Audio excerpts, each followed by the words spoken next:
Hi friends! Thanks for tuning in.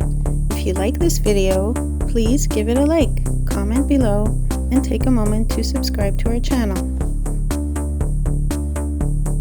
Welcome to Arcola, Saskatchewan, a small community in the southeast part of the province.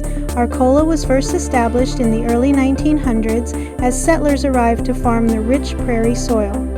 The arrival of the railway helped the town grow quickly, making it a busy hub for trade and services. The town was named after the Battle of Arcola, a famous victory led by Napoleon in Italy during the 1700s. Agriculture has always been important here, with grain fields and cattle ranches surrounding the community. In more recent years, oil development has also played a big role in the local economy, with pump jacks and oil wells scattered across the countryside. Its blend of history, small-town warmth, and prairie scenery make it a special place.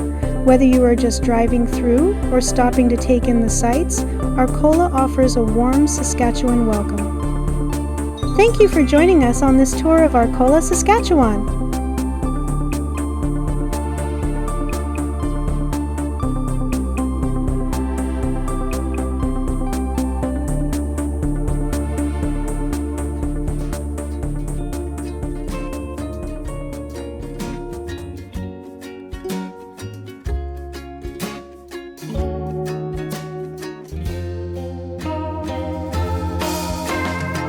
Thanks for watching.